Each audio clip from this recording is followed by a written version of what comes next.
Good morning, welcome to Fairy and Spoiled. Today I'm going to be talking to you about knowing the signs that your dog has heat stroke. Now what I will say is, if you're watching this because you think your dog has heat stroke now, get him to the vets now.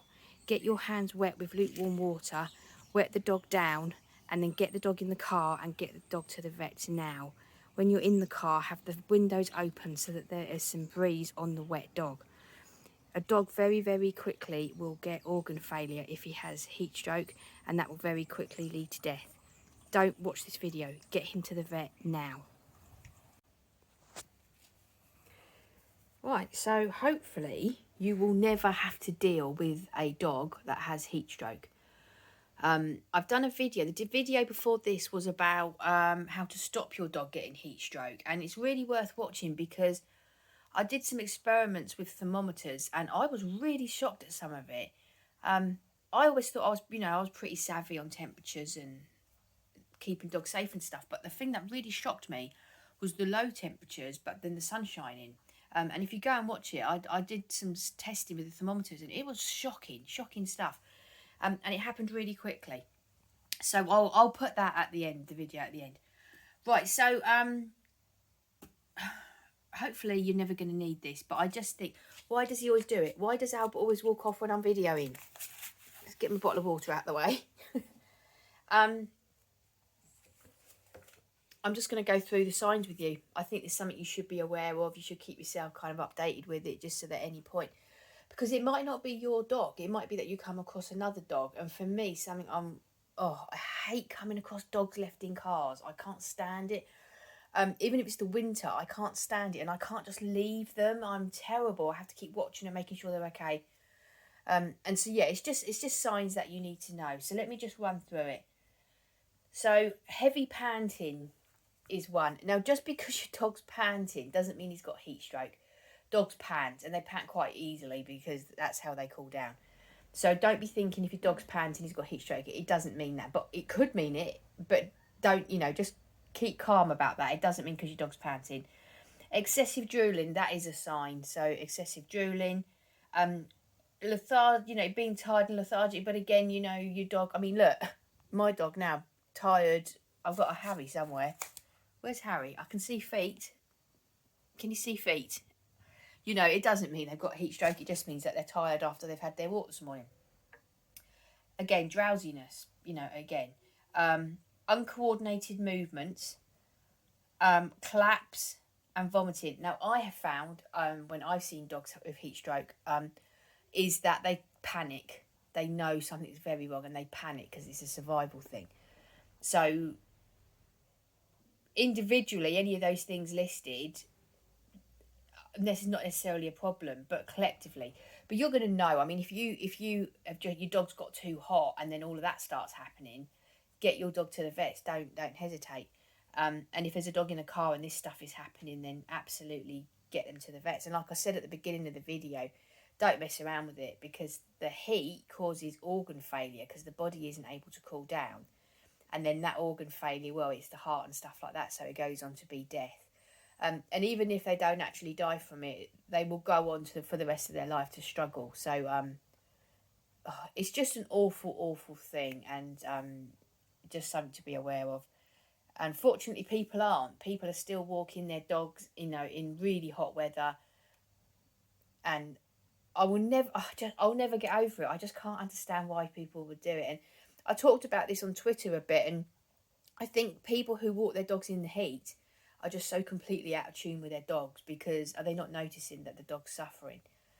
It drives me crazy. It really does. And leaving dogs in cars, don't even get me started on that.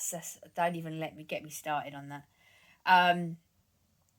Yeah, that's it really. It's not going to be a very long video today because it's really very simple. So I'm just going to run part through it again. Heavy panting, excessive drooling, tiredness, drowsiness, uncoordinated movements, collapse and vomiting. If you've got, a few of them going and your dog is hot, then you need to get him to the vets pronto. I was going to do a video about how to cool your dog down if he's got heat stroke, but I actually decided I'm not doing that because I don't want to mislead people into thinking that you just treat your dog yourself.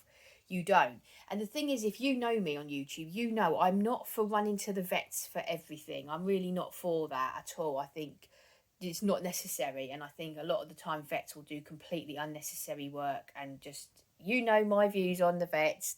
Go and watch that if you haven't seen it. You don't get me started on vets either, but there are times when vets are absolutely vital. And if a dog's got heat stroke, then that is the time. Absolutely, absolutely vital. Don't mess around with it. Don't think, oh, have they, haven't they? Please don't do that, because in that, please just don't do that. Get your dog to the vets. Like I said at the beginning of the video, if your dog's got heat stroke and you take him to the vets, what you do need to do quickly is get your hands wet, and then get lukewarm water. Don't use cold water, because you'll shock the dog and you could do more damage. So you need to use lukewarm water, not warm. Don't use warm water, but, you know, not freezing cold either. It's got to be, you know, cold water a bit, you know, not, you know what I mean, like lukewarm water.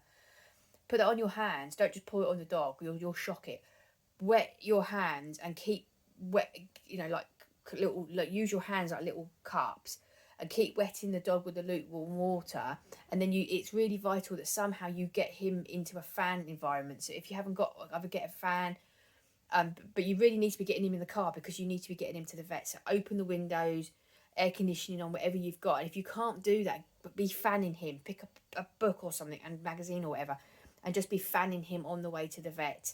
I mean, it's vital. And if you can get someone else, phone the vets and tell them your dog's got heat stroke. They know. They'll be there. They'll be waiting. They're not going to mess around with that. No one is. So that's it. It's a really horrible subject, and I really, really am not enjoying doing these videos. I hate talking about it.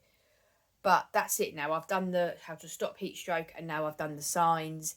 And there is no treat. Don't treat yourself. Just get there. So that's it done. I'm not doing any more horrible videos about this. I'm going to do some nice, good, fun videos. Shall we have a little look at Albert? He's fast asleep. You know you're awake a little bit, aren't you, darling? Yeah? They're so used to having a camera shoved in their face, they don't even react to it. He's fast asleep. He's had a lovely walk this morning. We have just come out of the most ridiculous heat wave. For like the last 5 days, it's been 30, 33, 34 here, and like 20 at night. It's been blimmin' awful. I've got air conditioning units all over the house. So our house has been 20 degrees all the time, and we've been sleeping downstairs at night so we could have the back doors open to cool the house down at night and get some air in here. And so the walking has had to be either no walking, we've just done games in the house, or not much of a walk at all. But this morning was the first day when it felt normal again. And so they were able to have a normal walk this morning and go and meet their friends. They've got a couple of King Charles Spaniel friends that we go and meet, and they just love them. And yeah, so they had a lovely walk this morning, so they're absolutely zogged out now. I don't know where. Should we go and see if we can find Harry? He sleeps, well, mainly on the sofa, but he's taken to sleeping down here in this little corridor area. I suppose it's quite nice and cosy in there. Well, not cosy, but, you know. Again, absolutely conked out after his walk. Nope, conked out. No action out of them. This is what it's like until lunchtime in this house. Nope, no action out of him. Okay, well, I'm going to leave it here then. Thank you very much for watching. If you have any questions at all, don't hesitate to ask. But please remember, if you think your dog's got heat stroke now, get him to the vets. Don't ask questions, and you shouldn't be watching this video now. If your dog's got heat stroke, you shouldn't still be watching this video. You should be at the vets. So I will, that's it, I'll leave it for now. But please, if you've got any questions in general, or if you've got any questions about keeping your dogs cool, go and watch the other video. But, you know, just anything you want, you know where I am. Ask. Twitter and Instagram, Furry and Spoiled. Hashtag Furry and Spoiled, which I still am not using. I'm really going to have to get on. I really, really need to get that sorted out. That's it. I'll see you in the next video. Have a lovely day, and I'll see you in the next one. Bye-bye.